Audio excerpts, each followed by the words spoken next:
Okay sir. మరొక అంశం group 2, 3 ఈ ఈ దాంట్లో పోస్టులు పెంచాలి. ఈ ఎగ్జామ్స్‌ని కూడా డిసెంబర్‌లో నిర్వహించాలన్నటువంటి ప్రధానమైనటువంటి డిమాండ్ వినపడతా ఉన్నది. వాళ్ళు నిన్న ప్రగతి భవన్‌లో కూడా చాలా మంది అక్కడికి వచ్చి దరఖాస్తు చేయడం జరిగింది. ఇది సాధ్యపడుతుందంటారా సార్? ఇది డిసెంబర్‌లో వరకు గ్రూప్ 2, 3 పరీక్షలు నిర్వహించేటువంటిది, లేకపోతే ముందుగానే నిర్వహించేటువంటి ఆస్కారం ఉంటుందా? ఒక నానుడు ఉంది అనిల్ గారు. అదేంటంటే తిలా పాపం తలా పిడికడు అని చెప్పేసి ఓకే. గత టీఆర్ఎస్ ఎలియాస్ బీఆర్ఎస్ ప్రభుత్వం చేసిన పాపాలు తప్పులు అవి ఇప్పుడున్న వ్యవస్థ మీద పడతా ఉన్నాయి.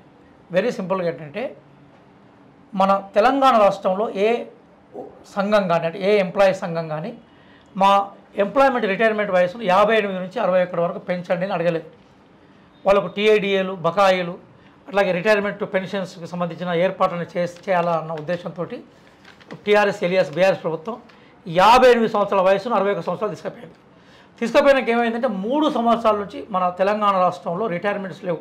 దీన్ని ఎవరు గమనించలేదు. ఊరికే నోరికి వచ్చిందని చెప్పేసి ఇవన్నీ బ్లాక్ మెయిల్స్ బాగా తయారైనారు.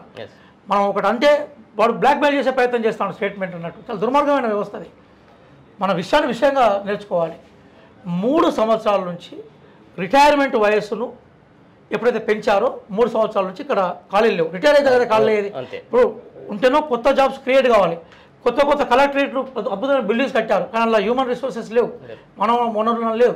ఇప్పుడు ఏమైపోయిందంటే ఆ ఖాళీలు 3 ఏళ్ళ నుంచి ఖాళీ లేకపోయేసరికి ఏమైపోయింది అంటే 2023 డిసెంబర్ వరకు ఎన్ని ఖాళీలు ఉన్నాయో అన్ని ఖాళీలకి నోటిఫికేషన్ ఇచ్చారు. దాని ప్రకారం 1300 పైచీలకు గ్రూప్ 3లో, 700 పైచీలకు గ్రూప్ 2లో ఇచ్చారు. ఇచ్చినాక విద్యార్థుల డిమాండ్ ఏంది? వాటికి ఖాళీలను మరికొన్ని కలపాలని డిమాండ్, న్యాయబద్ధమైన డిమాండ్. కానీ విషయం ఏంటంటే డిసెంబర్ వరకు ఎన్ని ఖాళీలు అన్ని ఖాళీలను గత గవర్నమెంట్ నోటిఫికేషన్లో చేసింది. రిటైర్మెంట్ వేకెన్సీస్ ఎప్పుడు స్టార్ట్ అవుతున్నాయంటే మార్చి నెల నుంచి స్టార్ట్ అయినాయి. సో మేము ప్రభుత్వాన్ని 2-3 దశలో మేము విజ్ఞప్తి చేసింది ఏంటంటే, నేను స్వయంగా, ఎందుకంటే విద్యార్థులకు సంబంధించిన ఇష్యూస్ మీద నాకు అవగాహన ఉంది. లక్షలాది మంది విద్యార్థులు నిత్యం నాతో టచ్లో ఉంటారు. నా వీడియోస్ కానీ నేను వచ్చి మాట్లాడడం కానీ, ఈ చిల్లర ఎవరైనా మాట్లాడే వాళ్ళ గురించి వాళ్ళు పెద్ద పట్టించుకోవడం, వేలాది మంది మన కోసం చూస్తున్నప్పుడు ఈ చిన్న కామెంట్ చేయడాన్ని మనం పట్టించుకోవాలి. అటువంటి మనం పని చేయలేము. అసలు ప్రతి ఒక్కరిని మనం సాటిస్ఫై చేయడం, ప్రతి ఒక్కరి సమాజం చెప్పడం సాధ్యం కాదు. కానీ జరిగింది ఏంటంటే ఈ మొత్తం ప్రాసెస్లో మార్చి నుంచి రిటైర్మెంట్ స్టార్ట్ అయినాయి 3 సంవత్సరాలకు సంబంధించిన వాళ్ళు.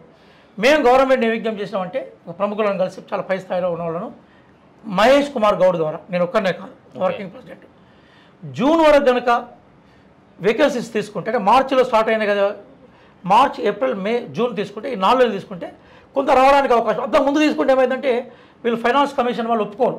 మేము భవిష్యత్తులో రిటైర్మెంట్కి మేము ఎట్లా గ్యారెంటీ ఇస్తామంటారు. అంటే అంత ఈజీగా ఉండదు. రిక్రూట్మెంట్ అనేది ఈజీగా ఉండదు. అంటే ఆర్థిక శాఖ ఈ పోస్టులను క్లియరెన్స్ చేయాలి. వీళ్ళకి జీతాలు ఇచ్చేది వాళ్ళు ఒప్పుకోవాలంటే వాళ్ళ దగ్గర డబ్బులు ఉండాలి. ఇప్పుడు మన ఎకానమీ అంతా కూడా టోటల్ కరిమింగిన వెలుగ పనిలాగా తయారైపోయింది. కాబట్టి మేము చాలా గవర్నమెంట్ అంటే అధికార పార్టీ కూడా మా సజెషన్స్ తీసుకున్నప్పుడు నేను చెప్తుంది ఏంటంటే, జూన్ వరకు ఎన్ని ఖాళీలు అవుతాయో వాటిని లిస్ట్ అవుట్ చేయండి. ఇది నేను మార్చిలో చెప్పిన విషయం చెప్తున్నాను. మార్చి బిగినింగ్లో అంటే ఎలక్షన్స్కి సంబంధించిన నోటిఫికేషన్ వస్తుంది చెప్తే దాన్ని గవర్నమెంట్ యాక్సెప్ట్ చేసి మార్చి 6న సబ్జెక్ట్ టు కరెక్షన్, మార్చి 6న ఒక జియో తీసుకొచ్చింది. ఆ జియోలో ఏముందంటే మీ డిపార్ట్మెంట్లో ఎన్ని ఖాళీ కాబోతున్నాయి వాటి లిస్ట్ అవుట్ చేసి మాకు ఇవ్వని చెప్పింది. ఇది చాలా క్లియర్గా గవర్నమెంట్ అంటే మనకి సిఎస్ నుంచి, చీఫ్ సెక్రటరీ ఆఫీస్ నుంచి అన్ని డిపార్ట్మెంట్లకు పోయినా ఆ లేఖ వస్తే నేను మీకు ఇస్తాను. ఆ లేఖలో ఏముందంటే భవిష్యత్తులో ఎన్ని వేకెన్సీస్ ఉన్నాయో లిస్ట్ అవుట్ చేయమని ఉన్నారు. ఇప్పుడు ఆ లిస్ట్ అవుట్ చేసిన వేకెన్సీస్ ఇంకా వస్తే ఆ వేకెన్సీస్ని ఇప్పుడు గ్రూప్ 2కు గ్రూప్ 3కి కలపడానికి పెద్ద అభ్యంతరం ఉండదు. కాబట్టి ప్రభుత్వం వెంటనే పని చేయాలని మేము కోరుకుంటున్నాం. ఇక్కడ నేను కాంగ్రెస్ పార్టీ అధికార ప్రతినిధి, మా పార్టీ ఫిలాసఫీ చెప్తుందంటే పబ్లిక్ సెక్టర్ కాపాడాలి, గవర్నమెంట్ ఉద్యోగాలను నింపాలని చెప్తుంది మా పార్టీ ఫిలాసఫీ చెప్తుంది. మా రాహుల్ గాంధీ గారు చెప్తున్నారు, మా రేవంత్ రెడ్డి గారు చెప్తున్నారు. కాబట్టి ఆ దిశగా కనుక ప్రభుత్వం చేస్తే ఖచ్చితంగా గ్రూప్ 2కు గ్రూప్ 3కి వేకెన్సీస్ని కలిపే అవకాశం ఉంటుంది. అయితే ఆ నేపథ్యంలో గవర్నమెంట్ ఆ దిశగా పనిచేసే ప్రయత్నంలో ఉన్నట్టుగా నేను వింటున్నాను.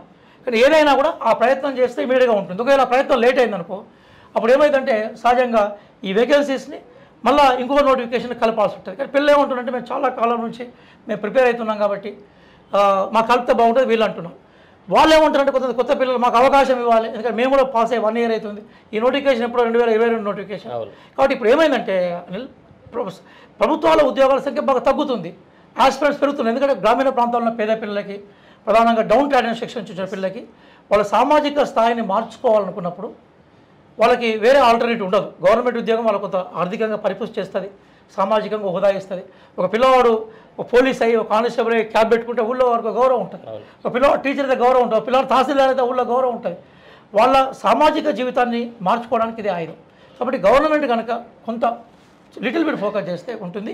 సీఎం గారి దృష్టికి బహుశా ఈ 1-2 డేస్లో నేను తీసుకుపోయే ప్రయత్నం చేయడానికి కోసం ప్రయత్నం చేస్తాను.